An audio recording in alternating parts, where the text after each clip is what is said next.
위 수술은 하고 나면 환자분들이 이 불편해하는 증상이라든가 이런 게 주로 어떤 게 있나요? 초기 합병증하고 우리가 후기 합병증으로 이제 교과서에 이렇게 일단 나누는데 이제 초기 합병증 같은 경우는 일단 우리가 장을 잘라서 연결해 놓잖아요. 수술을 하면은 잘랐기 때문에 일단 출혈 그쪽에 뭐 염증이 생겨서 혈관이 망가져서 피가 난다든지 염증 때문에 이제 연결해 놓은 장에서 이제 새는 누출이 있을 수도 있고 우리가 연결해 놓은 부분이 가만히 있으면 참 좋은데 우리가 흉터나 생기면 대부분 다시 거기 좁아지거나 이렇게 되는 이제 협착이라는 게 생기거든요.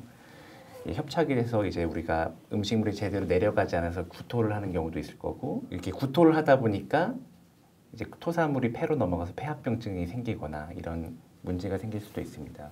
후기합병증이 또 이제 환자들이 많이 힘들어하는 문제인데 우리가 덤핑 증후군이라고 하는 게 있는데요. 이제 우리가 위가 하는 역할은 원래 음식물을 저장해놨다가 걔가 이제 좀 시간이 지나간 다음에 아래로 내려보내는 역할을 하는데 이제 잘게 부숴가지고 저장소가 없어졌으니까 이제 먹으면 바로 아래로 뚝 떨어지는 거죠. 그러니까 덩어리가 부서지지가 않고 이러다 보니까 이제 갑자기 고혈당이 오기도 하고 식은땀 나기도 하고 배가 불편해지기도 하는 이제 그런 덤핑 증후군이 생기는 게 환자들이 또 힘들어하는 거고 또 이것 때문에 뭐 설사 생기는 분도 있고 수술했기 때문에 영양소 흡수에 문제가 생기거든요. 그래서 빈혈이 오는 분들도 있습니다. 그리고 이제 위가 거꾸로 역류가 안 되게 하는 문이 두 개가 있는데 이제 수술하면 이게 또 제거가 되니까 역류 증상이 생기는 분도 있고요.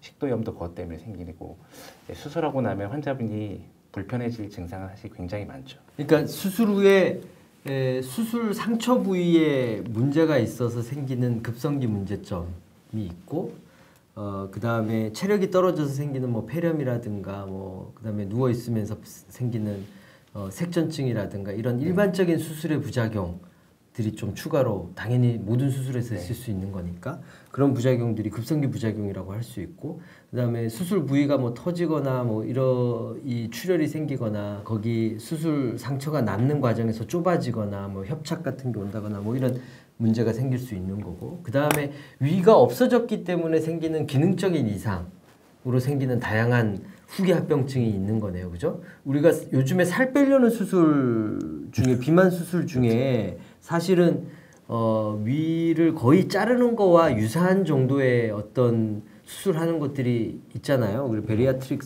서저리라는 방식 자체가 위를 아주 좁게 만드는 거잖아요. 그거를 하고 나면 몸무게가 막 10kg, 20kg씩 빠진다는데 위가 없어졌으니까 사실 그 효과가 나타나는 게 꽤 있는 거죠. 그래서 사실 그게 제일 저는 힘들어하시는 것 같고 그거 말고 이제 일부에서 기능 이상으로 덤핑, 뭐 설사, 뭐 이런 것들이 일부에서 생기는데 이분들은 사실 일반적으로 다 생기는 건 아니니까 이것까지 걱정할 필요는 없지만 체중이 많이 빠지고 못 먹게 되고 소식하게 되고 이런 문제는 좀 문제인 것 같아요. 근데 이제 결국은 이런 부작용은 네. 수술을 어떻게 했느냐에 많이 영향을 받아요. 그래서 그렇죠. 위를 부분 절제를 했느냐, 옛날엔 아절제술, 아전절제술, 그러니까 부분 절제를 했느냐, 전절제를 했느냐에 따라서 부분 절제는 사실 요즘엔 임상적으로 그렇게 잘 못 느끼겠거든요. 이런 합병증에 대해서. 하지만 전절제의 경우는 피부로 느끼는 게 좀 큰 것 같아요. 그래서 전절제냐 그 부분 두 절제 가지는 주로 왜 그렇게 수술법이 다르죠? 이제 병의 위치 때문에 그런 거죠. 이제 제일 흔하죠. 예. 이제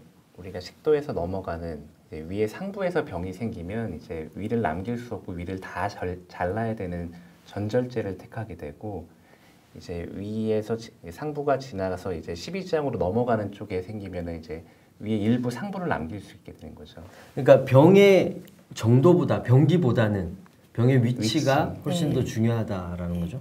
알겠습니다. 어쨌든 전절제를 하면 기능적으로 더 위의 기능이 더 없어지니까 위와 관련된 이런 후기 합병증의 위험성이 더 문제가 되는 거고 위의 기능을 조금이라도 보존해 줄 수 있는 부분 절제술을 하면 상대적으로 좋다 이 얘기인 거죠.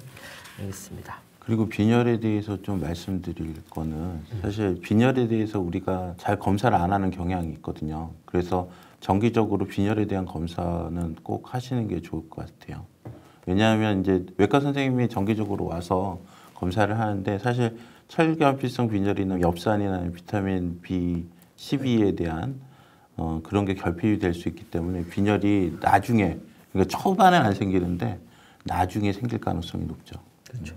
보통 5년 이상 지나서 생기는 경우가 그렇죠. 꽤 많으니까 그런 때도 있어요. 이게 위 수술하셨던 분은 가끔씩 혈액 검사나 이런 걸 해서 혹시 빈혈 가능성에 대해서 본인이 챙기시는 게 사실 필요한 것 같아요. 왜냐하면 보통 이제 외과 선생님들은 수술하고 5년 정도 지켜보고 나서 기능적인 부분이나 암이 재발하지 않으면 그 이후에 이제 혈액 검사, 혈액 수치가 떨어지는 이런 빈혈에 대해서 조금 덜 확인하는 경향이 있기 때문에 그 이후에는 사실 암 완치됐다더라 이 얘기 듣고 나면 본인도 조금 환자분이 덜 병원을 챙기게- 안 가시죠. 네, 덜 챙기게 되잖아요. 맞아요. 근데 이제 이런 문제들이 생길 수 있다는 걸 알고 좀 챙겼으면 네. 좋겠다. 정기 검진이 제일 중요하죠. 네, 건강 검진.